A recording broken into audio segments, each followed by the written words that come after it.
Today I want to propose a question. Do you think game mechanics are continuing to evolve, or do you think they have more or less hit a plateau?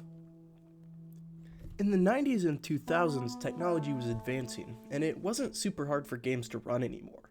By the Xbox 360 and PS3 era, games weren't quite as limited on a technical scale, and console manufacturers had finally figured out how to make a pretty standardized controller. This kind of standardization meant that game developers were basically limited by imagination alone, and they started using this to their advantage. Games like Portal and Minecraft came out and introduced some new things that had never been seen before. For a while, developers were going crazy. Recently, though, it seems like gameplay hasn't been evolving too much.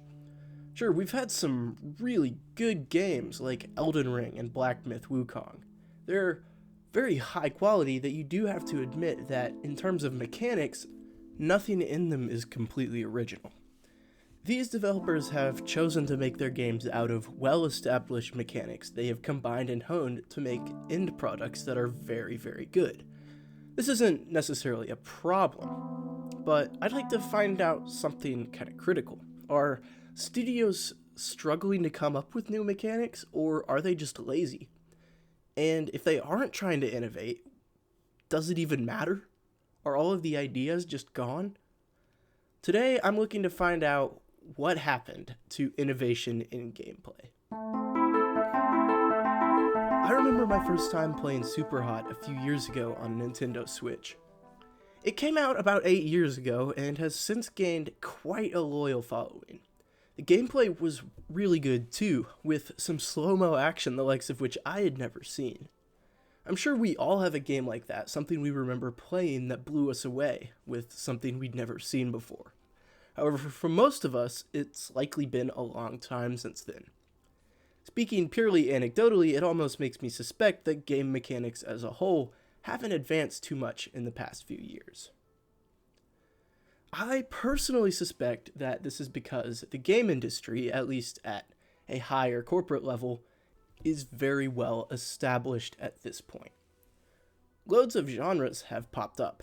RPGs, shooters, survival games, open world games, platformers, Souls-likes, Metroidvanias, and way more, including genres that are mixtures of the above. When you play one of those games, you kind of know what the genre is and you expect some mechanics, and potentially a unique gimmick or two to make the game interesting.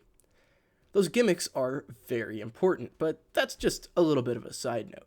As an example, take Gotham Knights. Now, it's maybe one of the most unremarkable games of all time. Generally favorable reviews, but nobody's really recommending you go out and spend $60 on it. It does kind of perfectly illustrate my point, though. Here we have an open-world action game in which the gimmick is the ability to switch between 3 different Batman sidekicks, all of which have distinct fighting styles and characteristics. Sure, it's a solid game. It's not quite as good as literally every other game in the Arkham series, but it does kind of fail to introduce anything new and compelling in terms of gameplay. The games that truly innovate are the ones that break the mold. They get rid of some core component to switch up the experience. They combine multiple genres into a unique blend, or they add a new gimmick that no one has ever seen before. Think about some standout game you've played. Portals. Superhot gives you the ability to slow down time at will, and it gets rid of the health bar. Breath of the Wild has physics-based puzzles and traversal. I guess to sum it up, developers are just running out of genres to combine and gimmicks to introduce. Sure, occasionally some game breaks the mold. Control, for instance, gives you telepathic powers and stuff like that, something that I don't think I've seen before. Certain games, like Gray Zone Warfare, are currently trying to figure out what extraction shooters should look like.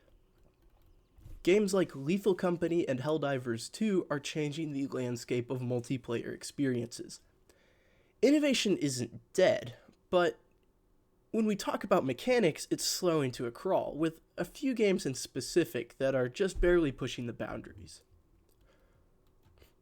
So, here's the question. How important really is it for developers to try and innovate? Elden Ring, for example, is an amazing game. Great story, great gameplay, Great visual style, great atmosphere, 10 out of 10. However, if we're talking about innovation in gameplay alone, Elden Ring isn't really all that impressive. Really, it could be summed up as Skyrim, but it's Dark Souls.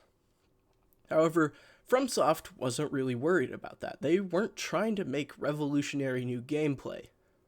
Rather, they were happy refining existing concepts into one absolute masterpiece of a finished product. Where they innovated was in the scope and the style and in their unique recipe of mechanics. And to cap it all off, they did a great job. While none of its gimmicks are the newest, freshest thing ever made, it still manages to be very good, and that's what really matters. That's kind of the bottom line, is innovation isn't the most important thing ever. I do really like it when games do something new, but in a vacuum, I'm not going to be judging a game based just on that. Now, there is one genre that I've kind of neglected to talk about until now, and that is virtual reality. This is a little bit of a niche genre because it's very specific to certain hardware, but if you're talking about it, you can just kind of throw everything I've said about innovation out the window. I don't actually own a VR headset, so I'll admit my knowledge is a bit limited, but I keep seeing all these new games show up, and almost every single one does things completely differently, to the point where VR is a whole new landscape of uncharted gameplay mechanics. I guess things might be slowing down for traditional platforms, but VR is a whole new frontier. I mean, maybe there will be other things too, like the Wii came along and kind of obliterated how we think of consoles.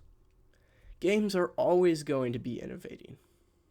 Right now, things are slow, but who knows? Maybe things will change, and I'm happy to be along for the ride. So, maybe that's just my opinion. What do you think? I've laid out all my ideas at this point, but maybe I'm just yapping about random stuff that I really have no idea about. I'm curious what you think is driving innovation or lack thereof, and I'm always looking for constructive criticism, so any and every comment is appreciated. Anyway, I'll see you next time. Have a good one.